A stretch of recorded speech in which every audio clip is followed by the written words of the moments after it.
And joining me now on his segment, Off the Wall with Cody, is Cody Wall, color commentator here on ASTV Productions, coming on this segment of this edition of Off the Wall with Cody to talk about the past weekend of games, break things down from what we saw from Pembina Valley and the Swift Current Wildcats.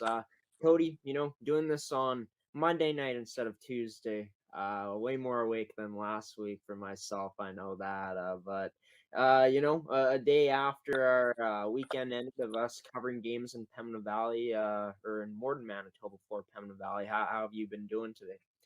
I've been doing good. Yeah, definitely a lot easier today, in the evening than it was last week when we got up bright and early to do the interview, but awake and ready to go.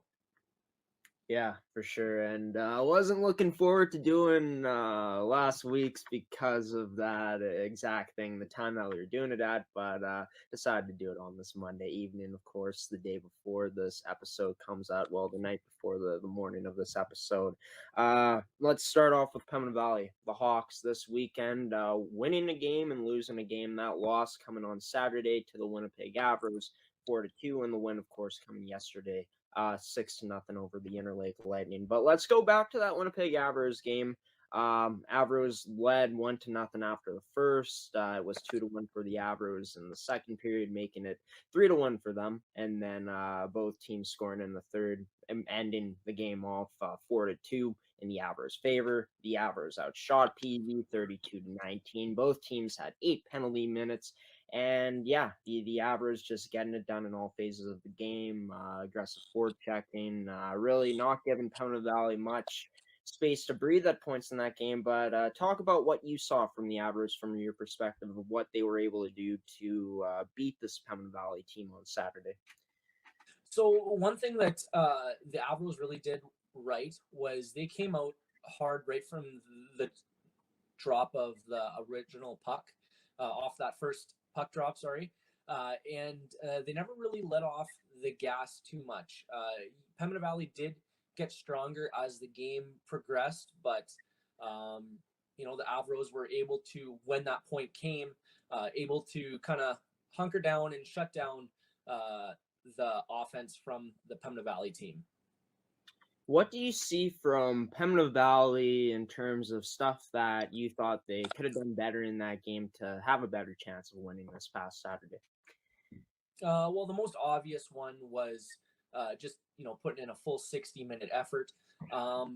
We saw a lot of puck movement from the girls, Pembina Valley girls.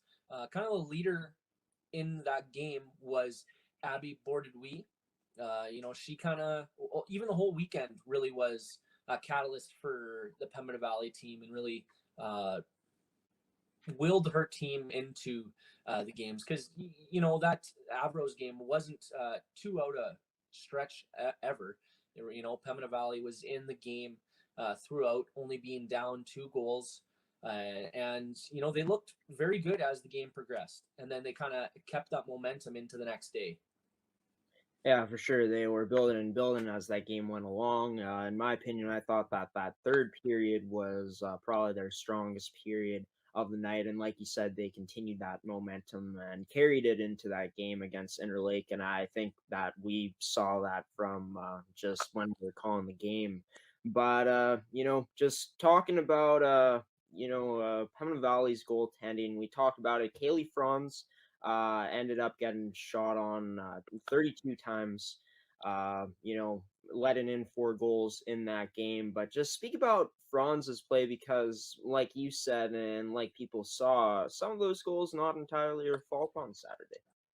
Yeah, definitely a lot of chaos happened in front of the Pembina Valley net to create that offense. And the Avros did a real good job of, getting into the dirty areas and trying to get the greasy pucks to the net and kind of create that chaos that, Pembina Valley wasn't able to match and really, really settle down that kind of high intensity, kind of junk around the net, prowling there. And yeah, a lot of the goals, or most of the goals that Avros did get, was from third, fourth opportunities that Kaylee really didn't have an opportunity on. Yeah, for sure. That it just came down to the Avros forecheck, the relentless pressure that they were putting on Pembina Valley at times in that game.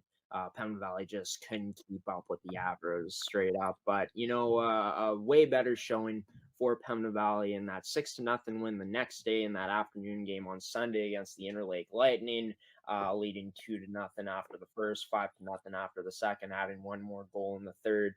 Making it the final 6-0. Outshot the Lightning 43-18, and not many penalties in this game either. But just talking about it, just looking at how Pembina Valley came out, do you think that first period really set the tone for them moving forward in that game, for them to be able to do the things that they were able to do against Interlake? It definitely didn't hurt getting off to a quick start and getting 2 goals in that first period and able to kind of keep roll with that momentum. Early to midway through that second period, they were able to get another goal and extend that lead. And definitely, once you have the momentum and you kind of start adding more and more as the game rolls on, it just kind of becomes like a snowball effect. And after a while, Interlake really, they kept pushing hard. They didn't really give up. You never saw any quit in their team. Even going to the third period, they were still skating hard, trying to win the puck battles and even generate a little bit of offense. But definitely once they were able to go into the first period with that 2-goal lead, it just kind of mounted from there. Yeah, and looking back at something that I said during the game, I stand by some of what I said, but other parts I disagree with it. Just talking about Interlake, really, in my opinion, in that first period, not many chances for them, but one thing that did look strong was their forecheck, and they were able to create some chances, just not quite able to bury it, and at times not able to complete some passes and just some of the other stuff that they needed to do to get some chances, generating some offense. But just looking at it, Interlake when they were forward checking, I think that we can agree here that they were kind of causing some turnovers from Pembina Valley, causing some mispasses by them. Yeah, definitely. And you're looking at the stats. Tria Ents faced 18 shots on yesterday's game, but those 18 shots she did face they weren't bad shots. They were definitely quality. There wasn't the quantity that Pembina Valley had, but definitely the quality of shots that they did get off was good. They did test Tria throughout the game. Talking about foot speed, Pembina Valley had a lot of it, and a lot of times in that game against Interlake, they just flat out beat them to the puck. Do you feel like those things, like the foot speed that Pembina Valley had, the relentless pressure they had on the forecheck, really did create the bulk of their chances in yesterday's matchup? Definitely. And that was something I think we all three kind of thought they lacked in that Saturday night game, was that foot speed. And then after kind of building off that Saturday game and coming into Sunday with that momentum, they definitely improved on their foot speed. They were first on the puck. Most of the puck battles they were able to win and get to the puck first. And definitely foot speed was a big part of them being able to really control yesterday's game. Well, talking about two players in particular that had a lot of foot speed yesterday, Abby Bordadui, number 18 for the Hawks, also an assistant captain, and number 12, Annika Braun. Both of them had 2 goals each. Braun had 2 goals. Bordadui had 2 goals, 3 assists. Braun had 2 goals and 1 assist. Both generated a lot of offense for their team. Just speak about, how impressed you were by this combination, this duo yesterday in that 6-0 win. Yeah, that duo really was working well together all weekend. You mentioned Abby had 5 points on yesterday's game, and Annika had 3, and they really were just finding each other out there, and really able to slow the game down. It seemed like, and able to find those tight in quarter passes. I know Abby had sent Annika on a number of breakaways there, and one of them was one of the ones she did capitalize, and I believe one of the other ones ended up being our highlight of the night for Interlake. Yeah, and those two created so many chances. Just their speed, their awareness out there, their ability to be aggressive, their ability with the puck. Just so many things make these two players, two of Pembina Valley's strongest players on their roster this season. We're going to take a quick commercial break. Cody will be right back with you here on Off the Wall with Cody to break down Swift Current's weekend. The Swift Current Wildcats and the Saskatchewan Female U18 AAA Hockey League. You're watching Coffee with Graham. This segment of Off the Wall with Cody Wall. Back after the break for more here on ASTV Productions.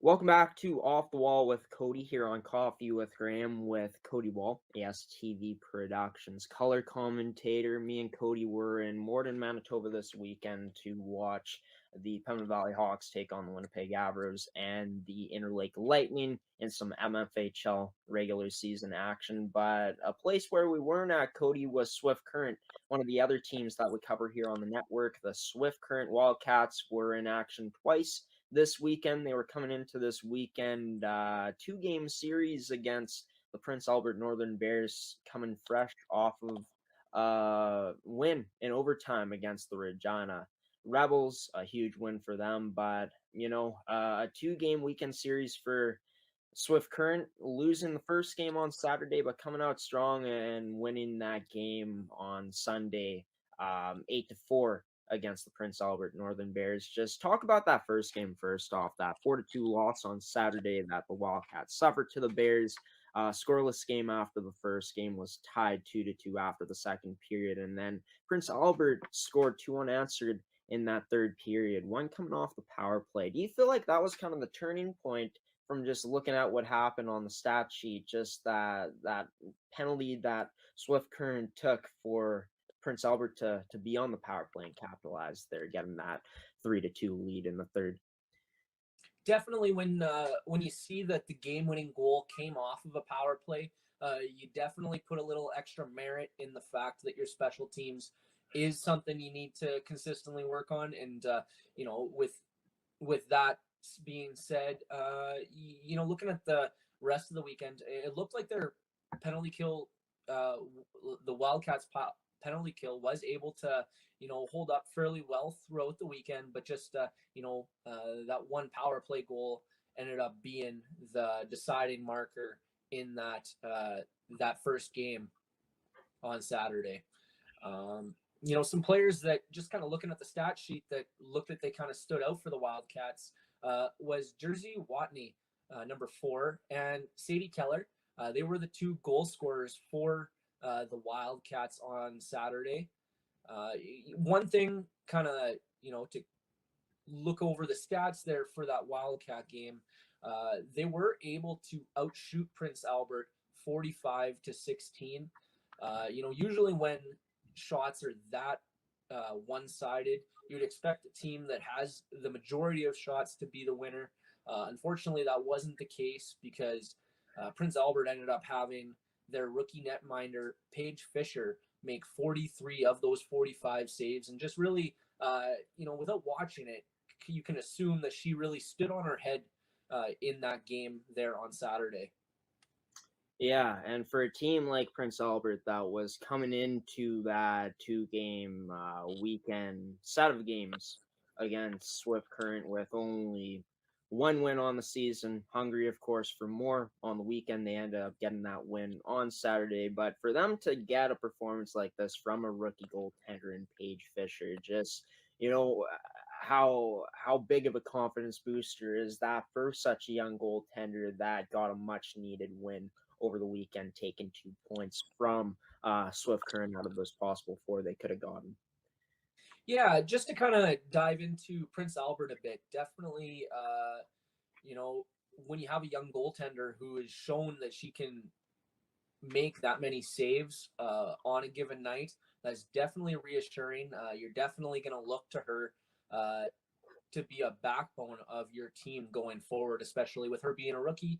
You can assume she's going to be there for a couple of years and be the brick wall on the back end going forward.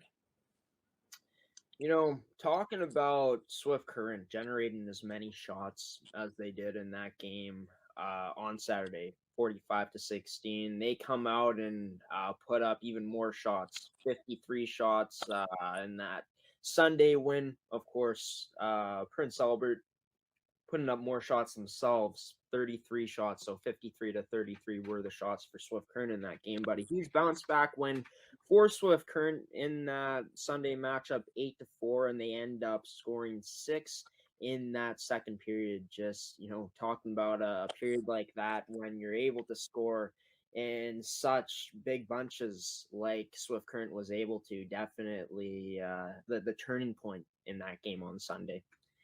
Definitely, and you kind of just to kind of allude to the Saturday game, like we were saying, when you do have that many shots on net, you expect to score.